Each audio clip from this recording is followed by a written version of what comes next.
This is war.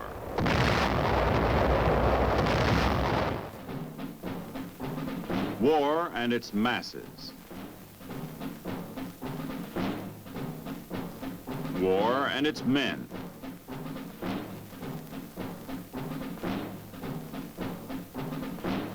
War and its machines.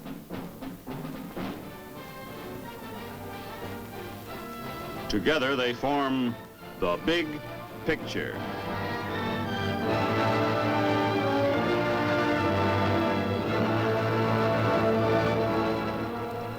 Welcome to The Big Picture. I'm Captain Carl Zimmerman. The Big Picture is a report to you from your Army, an Army committed by you, the people of the United States, to stop communist aggression wherever it may strike.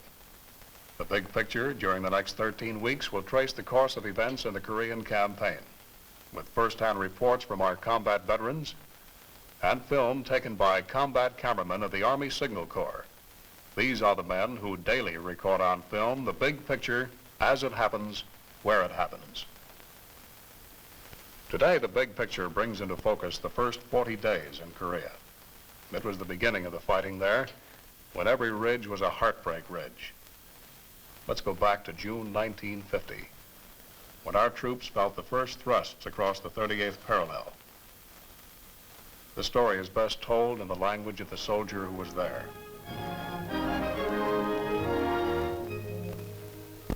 This story is hard to tell, painful, because our outfit was in training a few weeks ago.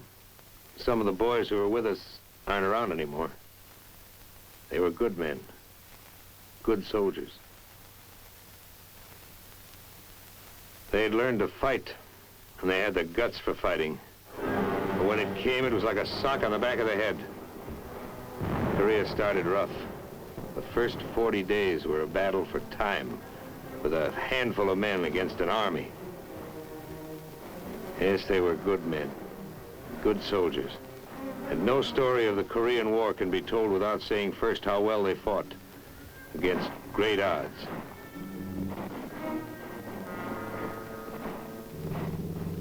In the beginning, there were only a couple of companies from the 24th Division. No brass bands at the airport.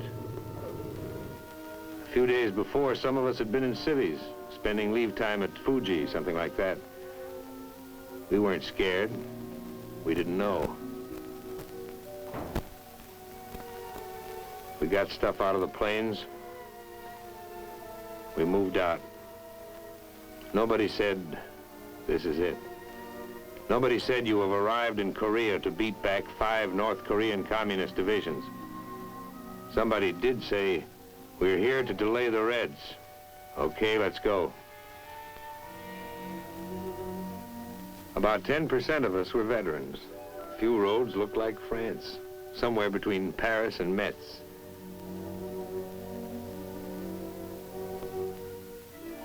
Mostly the soldiers were young, no battle experience. They smiled a lot. They made the whole lot of us look like good-natured Yanks, glad to see a new town.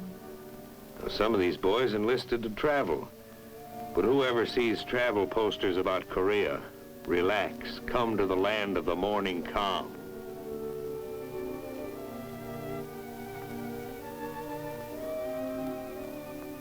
At first, the towns looked like any towns in this part of the world. And the South Korean troops like any soldiers. You know, they worry about the same things and get tired. I mean, tired. We all wanted to ask, what was it like up there? What kind of fighting, terrain, tactics, guns? But as far as we were concerned, those Koreans couldn't talk. We were in a completely foreign country with no time to get acquainted.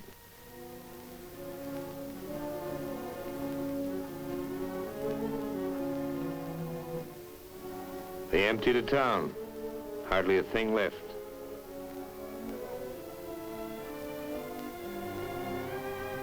You couldn't buy anything, even if you had the time, which we didn't have. There are two ways of getting to know the terrain: walking over it and feeling how it was underneath. Underneath it was caked and sticky. The tools of a soldier's trade: a shovel and a gun. We had small stuff with us: machine guns, some howitzers.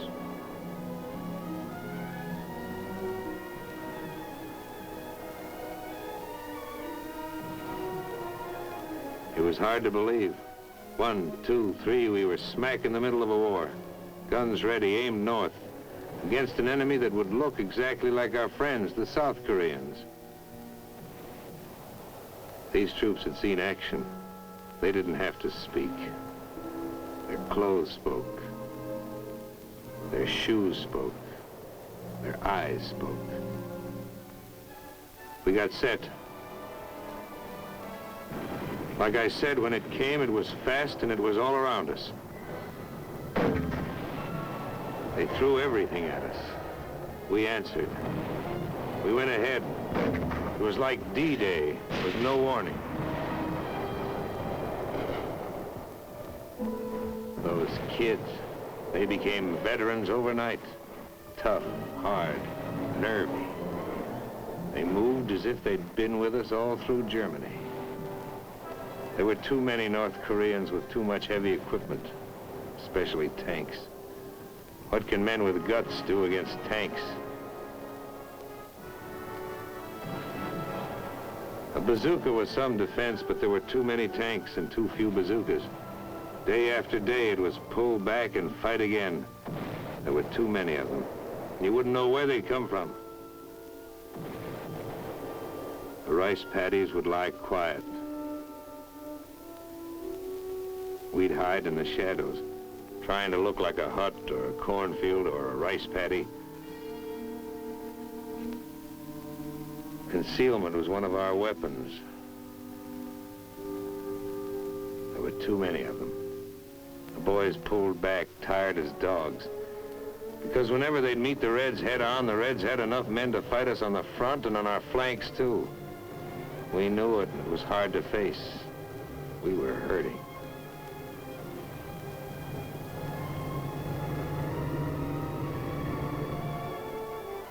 Kids would drag back so beat up they couldn't be expected to fight for at least several days. Instead of a week at a rest area, we grabbed an hour anywhere.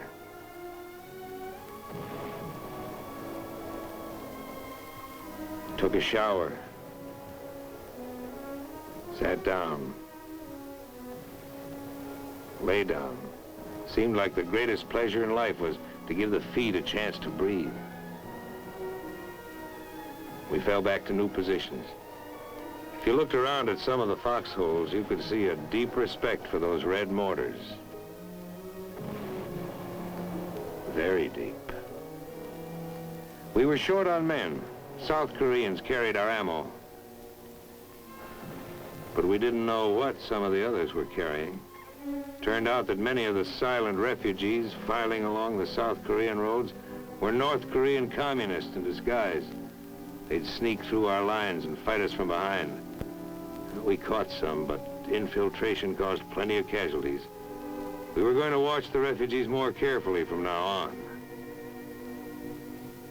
This was a big police job in Korea, the biggest. The attack was full-sized, had to be stopped. The United States Army, a small part of it, was here to help. There'd be men in other uniforms fighting with us soon. The whole world had seen this. Knew what the score was. Up near the guns, the score was against the enemy. They were losing points, losing time.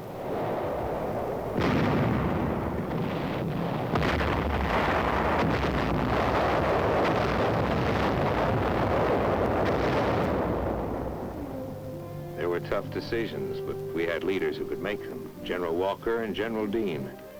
Yes, our outfits were winning. They were holding back the enemy until help could arrive.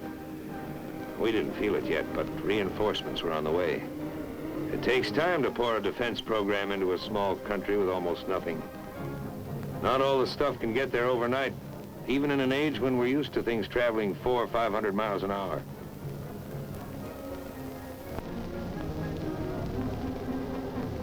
Oh, we needed tanks and jeeps soon.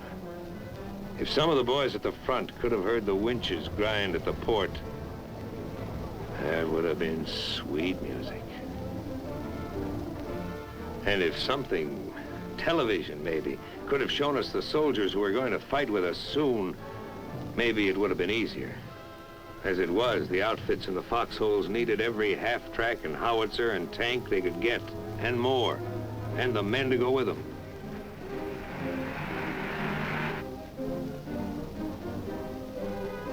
Yes, our mission in the lines was delay. Delay the Red Drive in Korea. Delay it so we could get jeeps. Delay it so we could get weapons carriers and weapons and more ammo. Get it to us, men and equipment, wet or dry.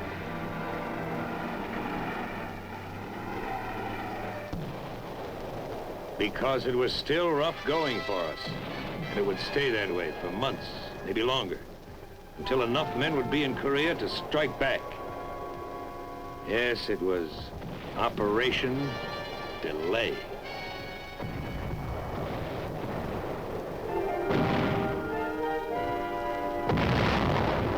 Ammo was precious. One field artillery battalion against 40 tanks. We'd hold them off for a few hours in a blasting frontal attack. The Reds would envelop us on both flanks. Always trouble up ahead and trouble on the sides.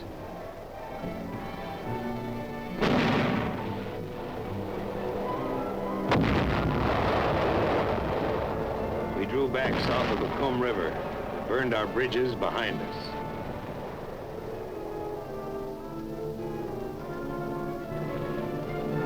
People in big cities like Pittsburgh are bothered by smoke. Now, this smoke was black, but it didn't bother us a bit.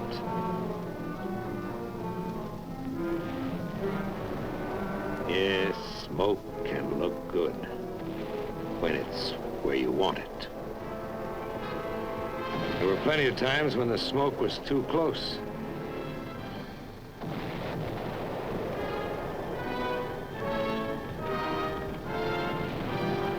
Got in your eyes, so you couldn't see anything. You can take a lot, but when your buddies get hit, it hits you inside. Nobody says much, just so-and-so got it. Or so-and-so has been evacuated, he'll be okay. Or so-and-so's been evacuated. Back of us, units from the 25th Infantry Division and the 1st Cavalry Division were unloading now, with baggage. All of it first class, urgent. The tanks were light jobs. They sped north where they were most needed. Smaller than the Russian monsters, but still a wonderful sight. Nothing was too good for a tank in this territory. Boys treated them like babies. They went over them from top to bottom, called them pet names. They cleaned them up better than for inspection. That's cleaning. Their tanks had heavier armor. In a duel, that was their advantage. But our advantage was some fine sharpshooters.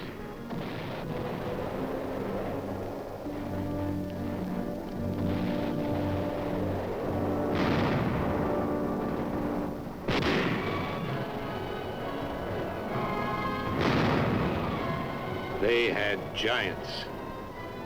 We had giant killers.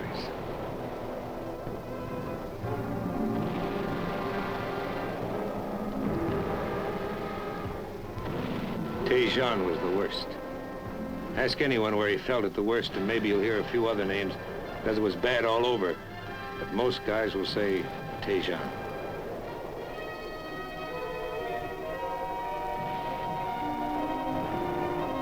Some places we were just outnumbered. But in Tejon, we were outnumbered, outgunned, out-tanked, and outflanked.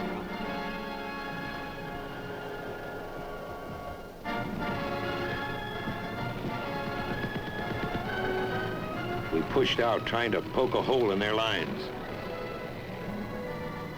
No go. We tried another direction. But at the end of every road leading out of Tejon, there were thousands of North Korean troops, plenty of T-34 tanks. It got kind of confusing. There was one hot day, 100 degrees, where we just sat. There was no place to go. It was war, not the way it is in the movies. We were all tired, including General Dean. Flank attacks had cut every escape route. We gassed up, ready for a move.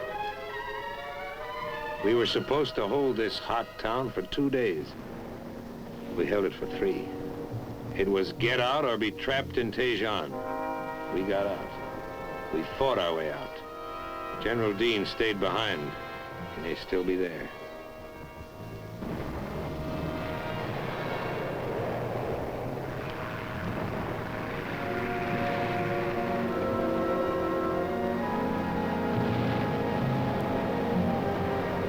It was a bad road out of Tejon. Some guys didn't make it.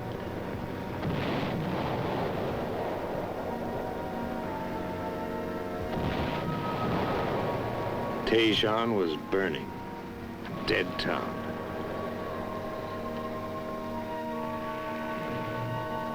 The men who got out were heroes.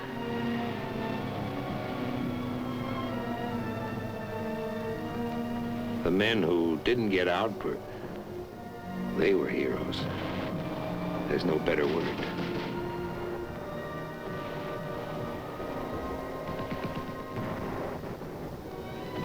By this time, the new outfits were in the lines. Fresh, ready to shoot. Everything set just right. Nice to hear the steady crump of your own mortars. Even nicer to hear the howitzers slamming them out. Together, they're terrific.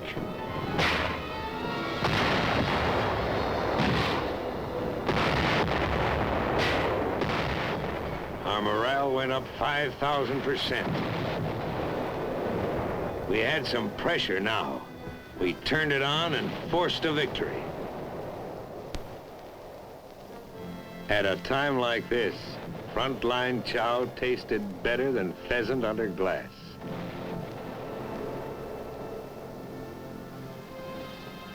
The rally was short. One outfit might do okay for a day, but on that same day, 5 other sections of the front line would be feeling the enemy's hard blows, the envelopments, the infiltrations. Some of our strongest attacks were by patrols, small groups battered by the enemy, beaten by the mountains, falling down tired.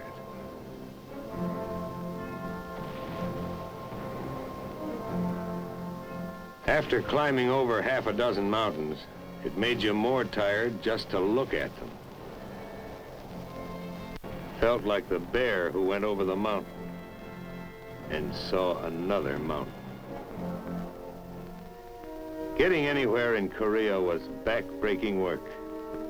You did it the Korean way, slowly. You were the bulldozer.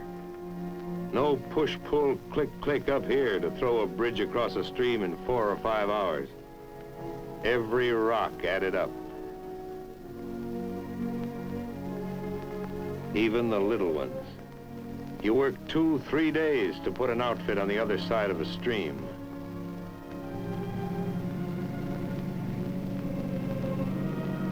The rainy season and the Korean super highways didn't help us get around. Wherever we went, we built our way. It was no good having any drag with the engineers. They had their own troubles. You were the engineers. In this battle, you did everything. Build, fight, hold, pull back, and destroy. Whenever we were about to leave a place, we planted it carefully. TNT. Planted it not deep, just deep enough so it would come up the way we wanted it to. The better you plant it, the better it comes up. A second story job. This kind of gardening went on quite frequently. Very relaxing work. We were going to stall them up and down the whole front. And someday there'd be a turnabout that would pay those North Koreans off for what we'd been taking. And then we might have to put back all these bridges. We slowed them, but we couldn't stop them. Fighting is fighting, always rough. But it's rougher when you're forced to pull back. We gave them ground, they gave us time. We used every barrier, every river to make a stand. It was the best way of saving men.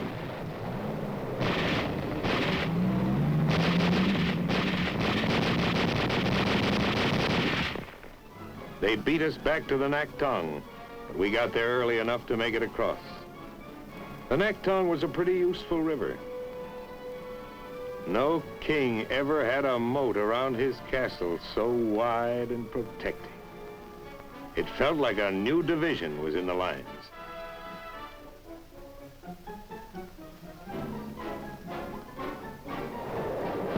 Plenty of outgoing mail went across the Naktong River.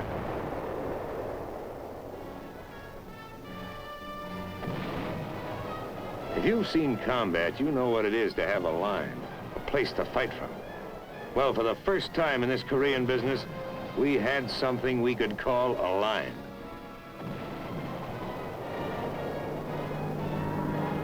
All during the fighting, we had air power. If they had had it, we might have been through.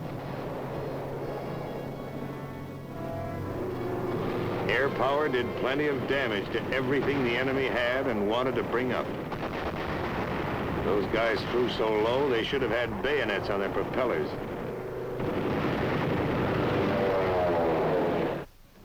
In a corner of Korea, a little bigger than a beachhead, we dug in, built a village of foxholes. Only here you couldn't dig too deep on account of the rocks. On this beachhead, a lot of the boys who flew in at the beginning were still around, still smiling. There's waiting in every war. Time to find out where you were, how you were doing. We faced the enemy. We faced ourselves. Our enemies were fanatics. We were believers in one faith, that men can live together peacefully, thinking, feeling, worshiping, each in his own way.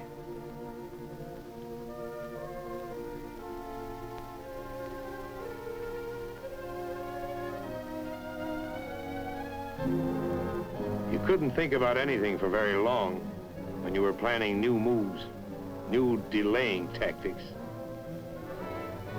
We pulled down the bridges. We wrecked the roads. The steep hills around us were rugged. We'd made them more rugged for the enemy.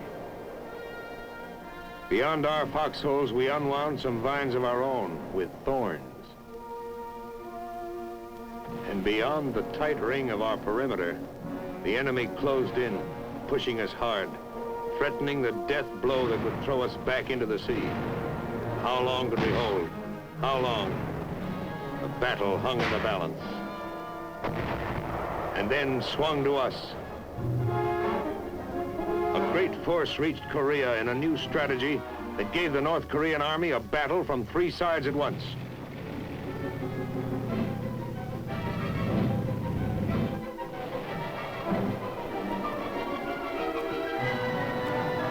Replacements, new units, lively, ready for business.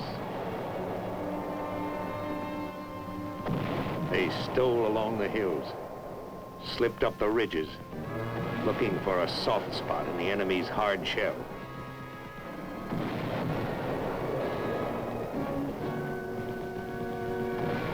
We gave it to them steady, all up and down the line, all at once.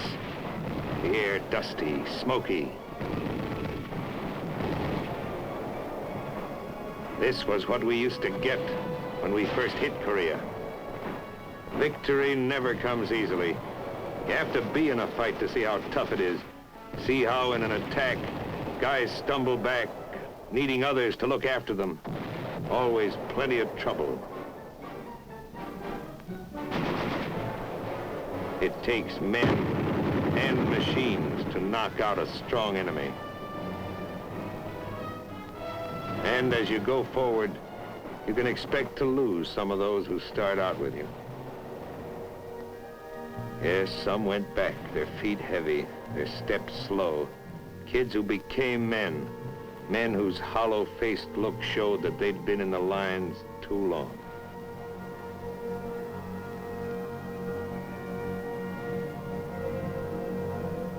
You can't count on a straight road to victory.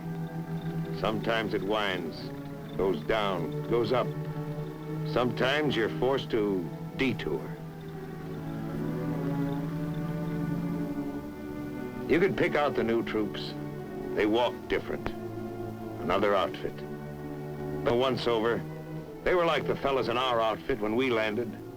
The same smiling Yanks, making the best of everything. And a little better than that. We battled for time in Korea and won. We had the right men. Good men. Good soldiers.